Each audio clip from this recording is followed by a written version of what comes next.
आदमी एक नंबर का नेगोशिएटर बनकर आया भाई। ईरान और गल्फ कंट्री, जीसीसी कंट्रीज जो है ना, उनको इसने इतना त्रस्त कर लिया कि मैं ईरान पे गोला फेंकूं। वो सब बोले सर मत मारो, ईरान को अगर आप मारोगे वो हमको मारेगा, हमारा पूरा ट्रेड रुक जाएगा। भाई साहब उल्टा ऑफर दे दिया कि बेटा ऐसा है कि अगर मैं उनको मारने गया, ईरान को मारा, तो वो तुमको मारेगा, तुमको बचाना चाहते हो अगर तुम, तो मैं गाजा लेने जा रहा हूं, चुप रहना। भाई साहब ये बेचारे इसके दबाव में आकर के ये सारे जीसीसी कंट्री जो मुस्लिम वर्ल्ड के बने घूम रहे हैं ना, अपने आप में सब चुप्पी मारकर बैठ गए। गाजा की खबर सुन रहे हो आजकल? कहीं कोई खबर नहीं आ रही। ये आदमी कंप्लीट गाजा बेचने के प्लानिंग में चल रहा है, क्लीन स्वीप कर रहा है, वहां पे सफाई मरा दे रहा है, इजराइल को भी साइड में हटा दे रहा है कि सुन गाजा पे मैं बैठूंगा। और अच्छा, गाजा का जो स्ट्रेटेजिकल लोकेशन है वो बड़ा खास है, मेडिटेरेनियन सी के बिल्कुल पूर्वी किनारे पर अगर अमेरिका का बेस हो, इससे बड़ा क्या होगा। मिडिल ईस्ट में आज अमेरिका को इजराइल झेलना पड़ता है क्योंकि उसे मिडिल ईस्ट पर अपना कंट्रोल रखना है। वो कह रहा है मैं खुद का बनाऊंगा शहर, तुम क्या कर लोगे। ये अलग चल रहा है भाई। ये नेगोशिएटर तगड़ा है। मोदी जी को बोला था इज ए ग्रेट नेगोशिएटर, लेकिन सीख गया है ये। ऐसे में भाई साहब इन्होंने अपनी तरफ से कल निकल करके बढ़िया मुंह धो करके ट्वीट मार दिया कि सुनो सेना भेजने वालों, तुम्हें लगता है कि तुम बढ़िया से ग्रीनलैंड की हिफाजत कर सकते हो, तुम्हारे पास 2 कुत्ता गाड़ी हैं डेनमार्क वालों, जिससे तुम वहां की सुरक्षा करने की सोचते हो। अंदर तक जानता हूं कुछ नहीं है, तुम्हारे हींग की कोथड़े में बांस ही बांस है। ऐसे में 8 देश मैंने देख लिए हैं जो डेनमार्क का साथ दे रहे हैं। Denmark, Norway, Sweden, France, Germany, UK, Netherland और फिनलैंड। सब समझ जाओ तुम सबके ऊपर मैं टैरिफ का गेम खेलूंगा। 10% टैरिफ 1 फरवरी से, साथ देने की कीमत, क्योंकि तुम लोग नहीं चाहते कि डेनमार्क हमें ग्रीनलैंड दे, तुम उसे उकसा रहे हो। लो बेटा 10% टैरिफ दो। और हां, यही स्थिति बनी रही तो 1 जून से 25% टैरिफ देना होगा। भाई साहब ने धमकी भरा पत्र जारी कर दिया। यह धमकी की कल्पना कभी भी यूरोपियन देशों ने नहीं की थी कि यह हमारे साथ कैसे कर सकता है। ये बेचारे सबके सब देश, ये तो चीयर लीडर्स थे, ये तो ट्रंप के साथ वाह ट्रंप वाह के नारे लगाया करते थे। G7 में खड़े होकर के अपने आप को बड़ा सूटेड बूटेड समझते थे। कल मैंने आपको कनाडा के हाल बताए थे कि मार्क कार्नी कैसे चाइना जाके शरण लिए, प्रभु बचा लो हमको, हमारी बेइज्जती हो रही है। अब ये सब की सब मैं आपको बता रहा हूं, यहां से आगे आने वाले समय में हो सकता है ये सब के सब जाएं और चाइना रशिया से खुद जाकर कहें कि सुनो यार हमें साथ ले लो, क्योंकि वो आदमी हमें खाने निकला हुआ। और मैं आपको बता रहा हूं, अगर ये हालात बने रहे और ट्रंप नहीं सुधरे तो दुनिया में जैसे ट्रंप अभी टैरिफ खेल रहे हैं ना, इसका रिवर्स खेला होगा। रिवर्स खेला होगा, दुनिया के सारे देश लामबंद होकर के एक्सपोर्ट बैन मार देंगे। अमेरिका को जो मेजर एक्सपोर्ट करने वाले कंट्री है, Canada, Mexico, European union, China, अगर ये सब एक हो जाएं एक बार में और ये सब कहते हैं कि अमेरिकियों तुम्हें हम सामान बेच ही नहीं रहे, तुम्हें हमको धमकी क्या दे रहे हो। भाई आज मैं आपको बताऊंगा कि यूरोप कितना ट्रेड करता है अमेरिका के साथ में। अगली स्थिति जो बनेगी ना, ये एक्सपोर्ट पर टैरिफ मार दे तो अमेरिकी वैसे ही खत्म हो जाने हैं। खेला अब उल्टा चलेगा, लेकिन ट्रंप अभी इस खेले के लिए लोगों को इतना उकसा रहे हैं, सबके हित हैं और सब यही सोच रहे हैं कि मेरा घर उसका घर जल रहा है तो मेरा क्या। लेकिन अमेरिका ने किसी को भी अलग से कोई एडवांटेज दिया नहीं। रशिया जैसा ट्रीटमेंट चाइना और इंडिया को दे दिया, रशिया जैसा ही ट्रीटमेंट अब यूरोप को मिल रहा है। पूरी दुनिया को तो दुश्मन बनाकर बैठ गए, और जब बैठ गए तो तुम्हारे साथ में कोई भी एक्सपोर्ट करने वाला देश नहीं बचेगा। और ट्रंप अब जो खेला खेल रहे हैं, यूरोप के साथ उन्हें नहीं खेलना चाहिए था। $1.5 ट्रिलियन का व्यापार है यूरोप के साथ में। अमेरिका के 4 ही बड़े ट्रेडिंग पार्टनर्स हैं, उनमें मैक्सिको, कनाडा, चाइना और EU। इन चारों को अगर एकजुट होने का इन्होंने मौका दे दिया तो ब्रिक्स यूनियन बने ना बने, ये एक्सपोर्ट यूनियन बन गई तो अमेरिका वैसे ही घुटने के दम पर आ जाएगा। खैर देखते हैं, ये तो कयास है, आगे क्या होगा। फिलहाल के लिए इन्होंने जैसे ही ये खेल किया, इसके बाद में ग्रीनलैंड के ऊपर इन्होंने कह दिया कि सुनो तुम साथ देते हो तो बढ़िया, अदरवाइज मैं ग्रीनलैंड खरीदने का प्रस्ताव बना चुका हूं। और 150 साल से अमेरिका के राष्ट्रपति प्रयास कर रहे हैं। तुम लोगों के सामने जब भी प्रस्ताव डालते हैं, तुम कहते हो नाटो के सामने सब सुरक्षित हैं और हम पीछे हट जाते हैं। ये अब हम सुरक्षा नहीं करेंगे, हम लेंगे। इस बात पर साहब मैक्रोन बाहर निकल कर आए। मैक्रोन के अंदर तो बहुत लंबे समय से इस बात के चूने काट रहे थे कि मैं कैसे ग्रीनलैंड की हिफाजत के लिए बाहर निकल कर आऊं। असल में क्या है, फ्रांस के अंदर ना वो वाले नवाबों वाली फीलिंग है कि हम पहले तो कभी महान हुआ करते थे, आज नहीं तो क्या। पहले बादाम खाते थे, आज हम मूंगफली खा रहे हैं तो क्या। तो ये भाई साहब वो स्थिति में है। इन्होंने आते ही अब ट्रंप को अपनी तरफ से धमका दिया। इन्होंने कहा डोनाल्ड सुनो। अच्छा, ये डोनाल्ड ही बोलते हैं भाई, बड़ा इंटरेस्टिंग है। ये मिस्टर प्रेसिडेंट वेसिडेंट नहीं बोलते हैं, मिस्टर डोनाल्ड। ये बिल्कुल उस अंदाज में एकदम कूल डूड आदमी है। अच्छा, मैक्रोन जो है वो बोलते हैं कि सुनो भाई, बात ऐसी है, तुम्हें अगर टैरिफ खेलना है खेल लो, हम आपके टैरिफ से नहीं डरते। Tariff threats are unacceptable and have no place in this context. तुम्हारी टैरिफ थ्रेट्स का हम पर कोई मतलब नहीं है। Europe will respond in a united and coordinated manner should they be confirmed, we will ensure that European sovereignty is upheld. Europe एकजुट रहेगा और ऊपर रहेगा. France is committed to the sovereignty and independence of nations in Europe and elsewhere. This guides our choice. It underpins our commitment to the United Nations of its charter. It's on this basis that we will support and will continue to support Ukraine and that we will build a coalition of willing. इन सबको खेला समझ में आ गया. इनको realisation हो रहा है Macron को कि यार यूक्रेन के लिए हम इसको साथ लेकर आए थे. भाई न्यूक्लियर बॉम्ब, तो आज सोचिए ना, पाकिस्तान को इज्जत किस बात की मिल रही है? तुम्हारे पास न्यूक्लियर बॉम्ब है, इनको इज्जत मिल रही है पाकिस्तानियों को. सऊदी आकर खड़ा हो गया, टर्की आकर खड़ा हो गया. पाकिस्तान से तो अच्छी स्थिति है फ्रांस की और ब्रिटेन की. इनको खुद के ऊपर शक्ति का ज्ञान ही नहीं था. भाई खुद भी तो न्यूक्लियर बॉम्ब रखकर बैठे हैं. दुनिया की न्यूक्लियर सबमरीन, पावरफुल वेपन्स, तमाम प्रकार की सुविधाएं फ्रांस और ब्रिटेन रखकर बैठे हैं, फिर भी वो अमेरिका के पीछे चल रहे हैं. तो ये तो इनके अंदर से खत्म हुआ पुरुषत्व है ना, इसके अंदर कोई दिक्कत तो है नहीं. इनको अब रियलाइज हो रहा है कि यार न्यूक्लियर बॉम्ब तो हमारे पास भी है, और जब हमारे पास है तो हम किस बात से डर रहे हैं? हम अकेले भी तो यूक्रेन की मदद करने जा सकते थे, अमेरिका को साथ में क्यों लेकर आए? पहले तो ये सब लेकर चल रहे थे कि गुट बनाकर चलेंगे, गुंडई करेंगे. अब गुंडई में जो है इनके घर में ही कलेश हो गया है.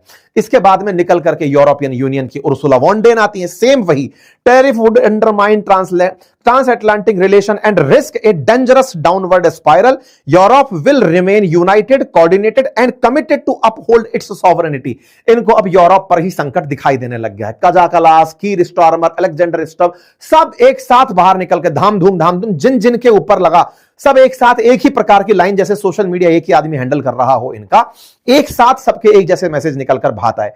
That have no place among allies. Norway's position is firm. Greenland is a part of Denmark. Norway fully support the sovereignty of Kingdom of Denmark. खुलकर सामने आ गए कि सुनो, जो गलती हमने पहले कर ली अब नहीं करेंगे.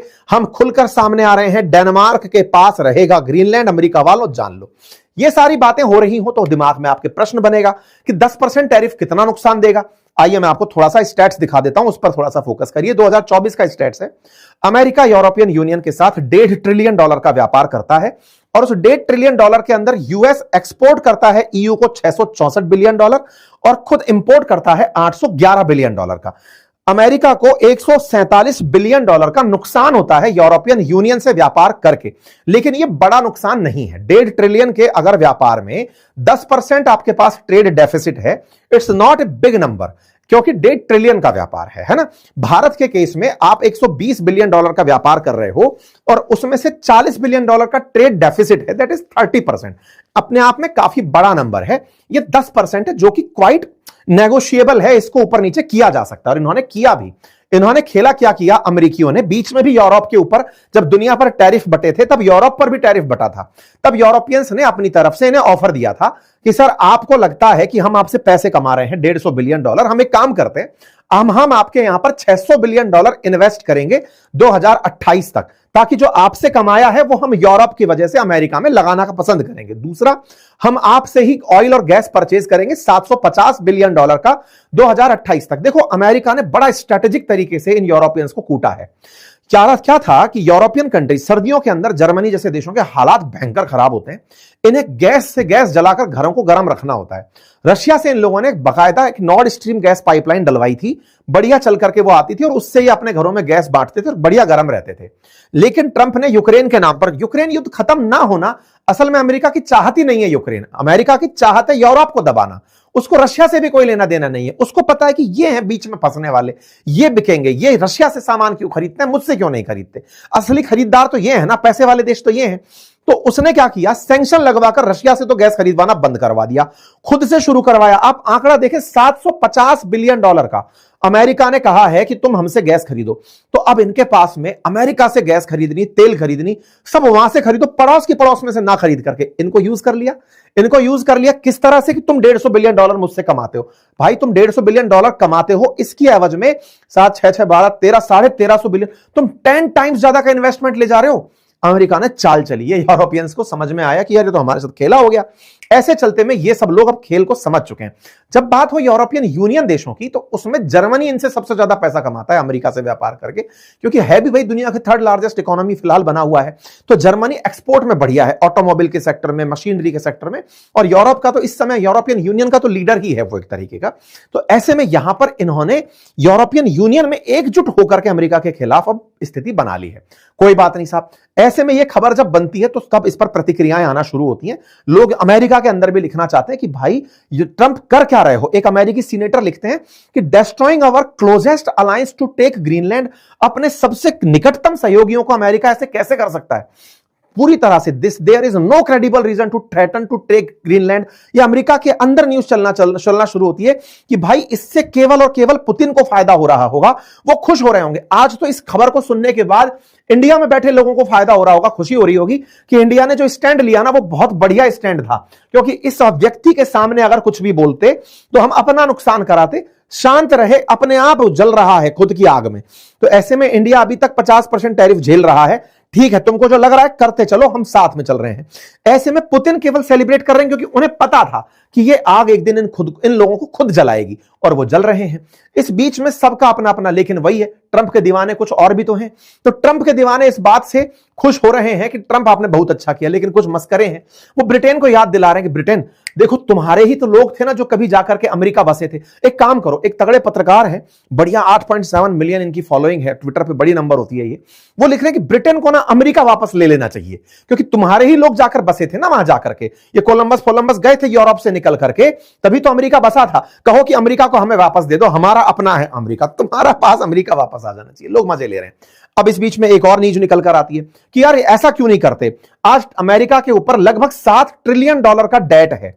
चाइना का, जापान का, यूरोपियन यूनियन देशों का, इंडिया का कर्ज में है अमेरिका। क्यों ना ये सब लोग एक बार में पैसा मांग लेते हैं अमेरिका से। तमाम प्रकार की स्कीम चल रही है, हालांकि इस पर एक डिटेल सेशन कभी बाद में करेंगे।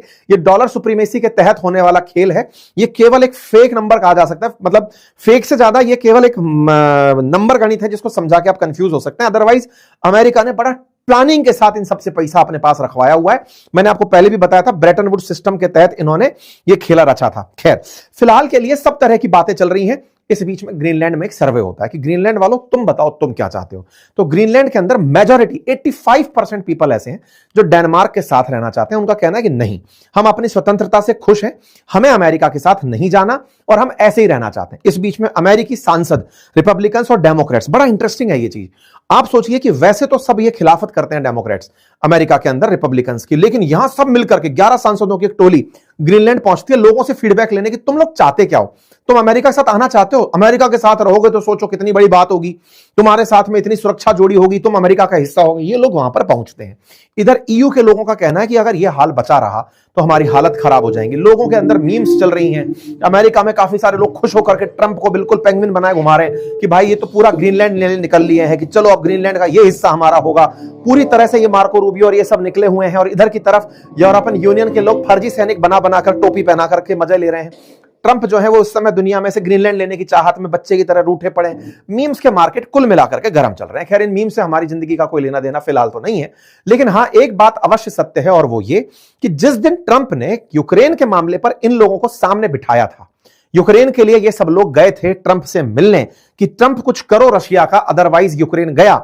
उसी समय पर यह तय हो गया था कि अगर 2 बिल्लियां बंदरों को अपने हाथ का फैसला दे देंगी, झगड़े का अगर फैसला बंदर के हाथ में दे देंगी, तो बंदर दोनों रोटियां खाएगा। यहां पर यही हुआ। ट्रंप ने यूक्रेन वर्सेस रशिया की लड़ाई में, यूक्रेन के साथ यूरोप का होना समझ में आता है क्योंकि उनका हिस्सा है वो, लेकिन जिस तरह से फैसला ट्रंप के हाथ में दिया और ये जब झांकी बाहर निकल कर आई जिसमें यह स्पष्ट हुआ कि ट्रंप के सामने ये सब एकजुट एक साथ और ट्रंप अकेला एक तरफ खड़ा होकर के भी ताकतवर है, उस दिन दुनिया को यह फेट डिसाइड हो गया था कि एक दिन यूरोप की बुरी आने वाली है। खैर, फिलहाल के लिए ट्रंप अपनी तरफ से आगे बढ़ रहे हैं।